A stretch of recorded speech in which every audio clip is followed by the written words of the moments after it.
बोल नका रे काय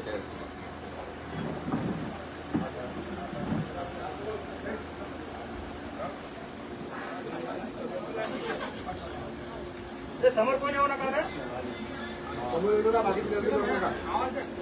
सांगितलंय ना समोरच्या बाजूला प्लीज प्लीज. अरे लक्ष्मण सगळी फ्रेम मध्ये येऊ लागला.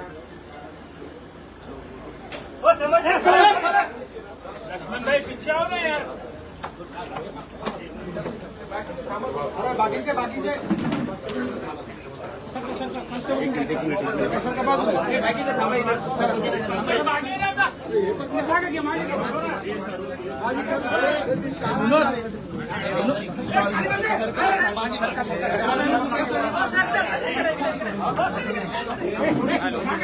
Sir sir please.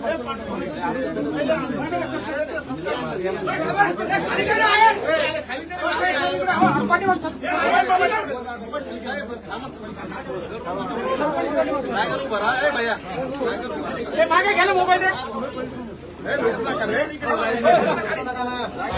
बरोबर शब्द पाठीमाग संतोषी बोलू नको रे.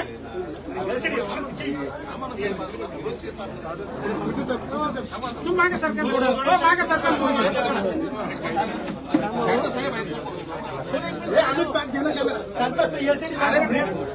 सरकारला मागे बंद करून कसं करू. तुम्ही मागे सरकार थोडी चर्चा राहा.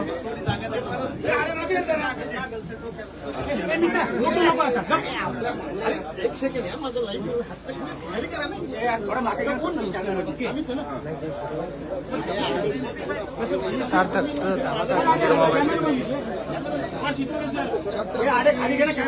महाराज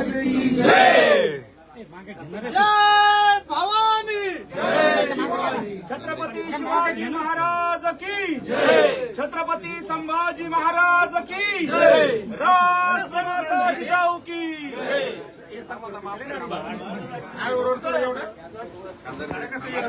भेटू लागली.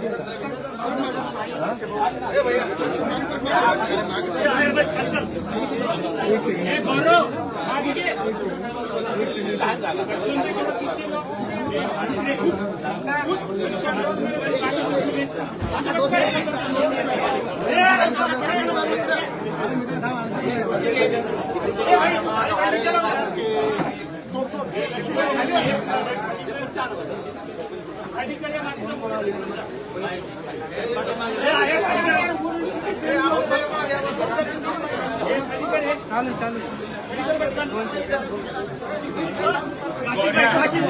लोक खाली कर सोंगे बसून घ्या ना राव. चालू कर भैया चालू करावं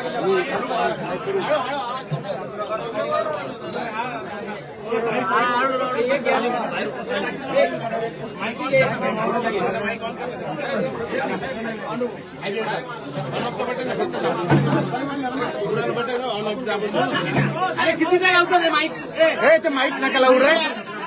किती वेळ लावतो माईक.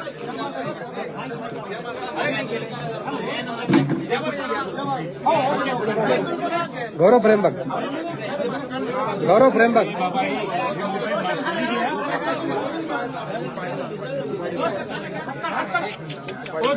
सरकार नाही यार. हे मोबाईल यार तुम्ही मित्र घेणं काढून सोळंके मागे सरकार. अरे यार खाली बसून घे ना यार भाऊ. भाऊ खाली बसून घे ना तू. खाली तर बसून घे यार. गौरव थोडासा मागे गेला मित्र प्लीज. हा बोला काय होतं. मी तुम्हाला तेच सांगितलंय. हे आता शांत बसा रे. तुम्हाला पहिला पुढे ढकलदार आहेत हे गुमचं आपलं सरकं पुढं. आता बघा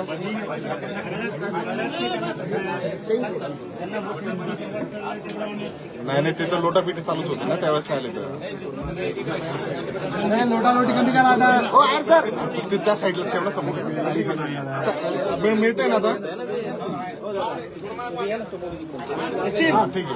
हो सोळंकी तुम्ही एक तर खाली बसून घ्या. हेडे येते राव तुमचे मान्य मानून बसून घ्या ना. ठीक आहे टाकून द्या पण इथे टाकून द्या.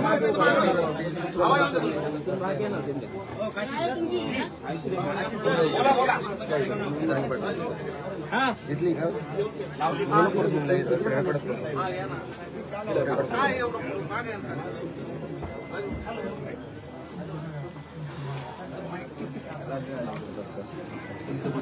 हलू नको रे आता.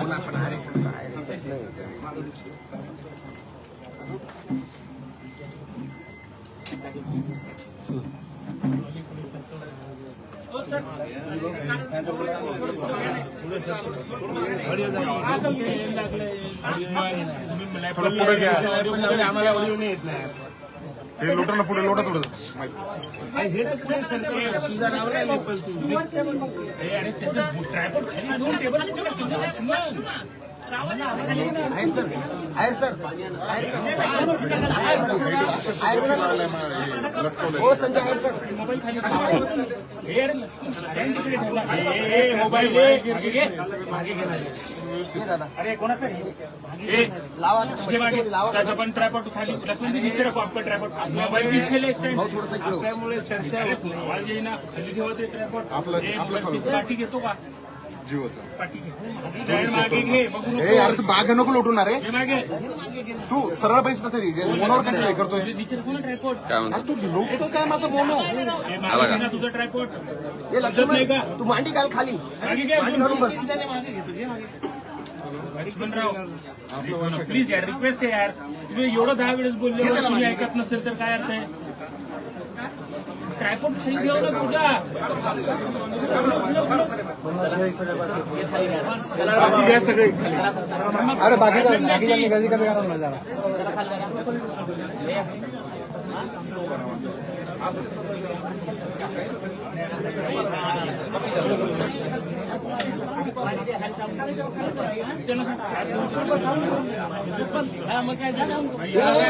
हे बाबू तुझं काय नाव आहे. अरे हलू नकोस ना. अरे तू हलू नको ना रे बाबा. काय चुरबुर तू इथे बसून घे ना तू उठून घे ना. हलू नको माझा मोनो नको.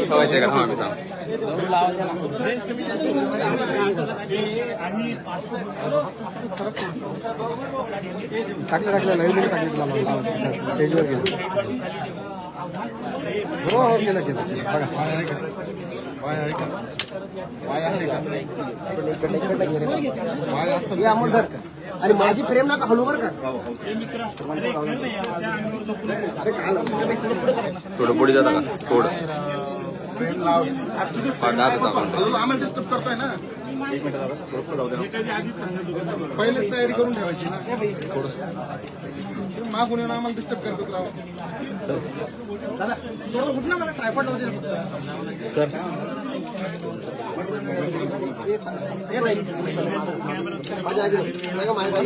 लाईव्ह करणं चालू आहे. सर लाईव्ह करतो म्हटलं. लाईव्ह आपल्या पेजवर लाईव्ह चालू आहे.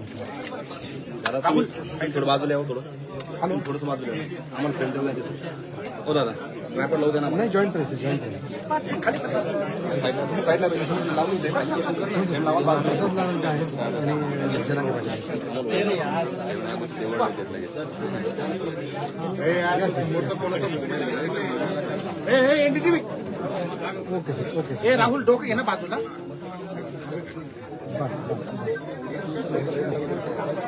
राहुल अरे मला बॅलन्स करू दे ना यार.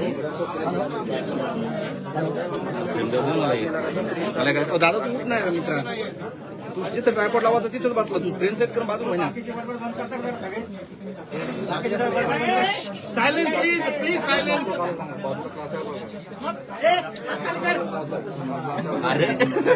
अमोल मी खाली बसू घेतो पुढे तुमचं कारण कृपया शांतता बाळगा लयच आता हे तो फोन टेबलवरचा फोन कोणाचा आहे?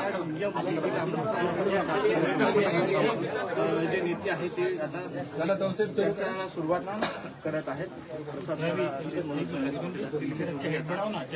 चर्चेला सुरुवात हे त्या टेबलवरचा फोन कोणाचा आहे? कमी करणार राहुल आता प्रॉपर भूमिका काय टेबल पुढे घातला आवाज येईल सर बूम ठेवा तिथं पाहणं महत्वाचं हे थोड्याच वेळात आता प्रसार माध्यमांना करणार आहे. एक फाईल घेऊन ओके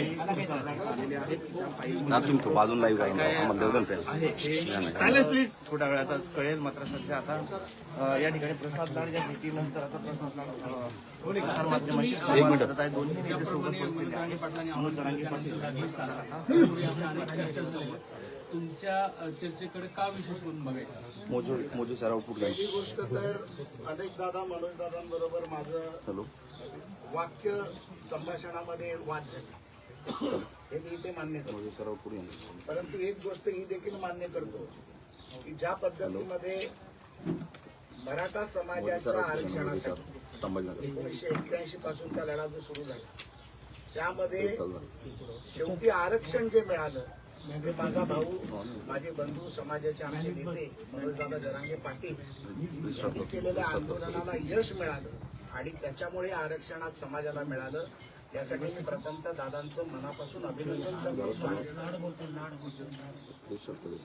ज्या ज्या वेळेला माझे त्यांचे तात्विक मतभेद झाले त्यांनी माझ्यावरती हात पकाड केली नाही केली असेल, पण ज्या वेळेला माझं तात्विक मत काय करतो की राज्याचे सन्माननीय मुख्यमंत्री मुख्यमंत्री राहिले देवेंद्र फडणवीसांनी जे समाजासाठी केलं ते या 70 वर्षांनी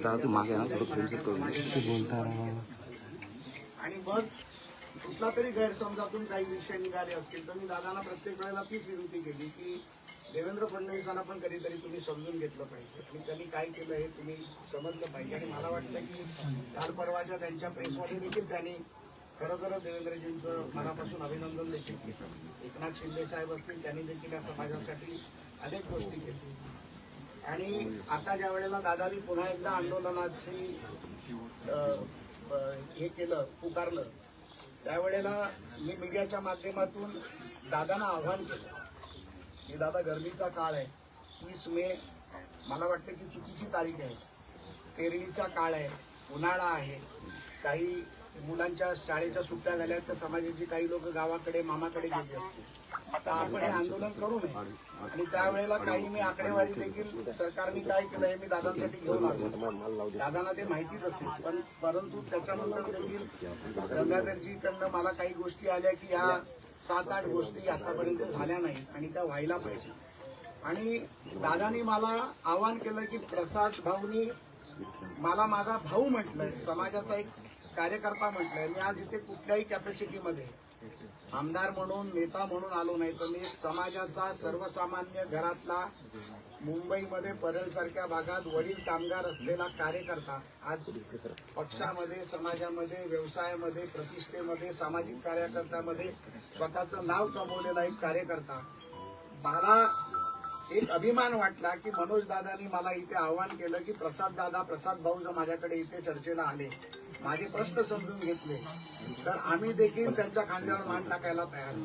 आणि मग एवढा मोठा माझा भाऊ जो समाजाचा आज दैवत झालाय त्या समाजाच्या दैवताने ज्या वेळेला मला आवाहन केलं आणि त्यांनी 23 तारीख मला दिली तर मी 22 तारखेलाच येणं पसंत केलं की कशाला दादाला 1 दिवसासाठी देखील थांबवायचं. खरं तर दादा मी कालच येणार होतो परंतु माझे काका काकू दोघेही फार सिरियस आहेत हॉस्पिटलमध्ये त्यामुळे मी काल त्यांच्याबरोबर हॉस्पिटलला थांबलो म्हणून काल येऊ शकलो नाही. म्हणून काल रात्री मी छत्रपती संभाजीनगरला आलो. आज तुम्ही जे मला आमंत्रण केलं त्या आमंत्रणाचा मान सन्मान करून मी आज तुमच्याकडे चर्चेला आलो. माझ्या मनामध्ये प्रसाद लाड म्हणून एक मराठा समाजाचा कार्यकर्ता म्हणून एक मराठा समाजाचा समाजामुळे मी आज जो आमदार झालो किंवा जे काही झालो आणि तुमच्या नेतृत्वामुळे आज या राज्यातील नव्हे तर देशातील समाजाला जो मान मिळाला, एक तर तुमचा मला वैयक्तिक सत्कार देखील करायचा होता, तुमच्या मनामध्ये माझ्याबद्दल जर कुठला द्वेष असेल तर तो मला दूर करायचा होता, आणि समाजाच्या काही विषयामध्ये आंदोलन करत असताना काही विषय मांडले जातात, काही विषयाची सरकारकडनं ग्वाही दिली जाते, त्यामध्ये काही विषय अडून राहतात. ते अडलेले विषय काय आहेत आणि ते माझ्या माध्यमातून एक मुंबईमध्ये एक सामाजिक कार्य करत असताना, नेतृत्व करत असताना, सभागृहामध्ये नेतृत्व करत असताना माझ्या माध्यमातून आपल्याला अजून चांगली काय मदत होऊ शकते, आपले विषय कसे मिटू शकतात, आपल्या विषयामध्ये मी तुमच्या दूताची भूमिका करू शकतो का, या सर्व विषयाला घेऊन दादा आज मी तुमच्या आमंत्रणाला मान देऊन मी इथे तुमच्याकडे आलोय आणि तुमचा फार सन्मान करून पुन्हा एकदा सांगतो की प्रसाद लाड आज तुमचा लहान भाऊ म्हणून इथे आलाय आणि तुमचा लहान भाऊ म्हणून सातत्याने तुमच्याबरोबर सातत्याने उभा राहील हा देखील शब्द मी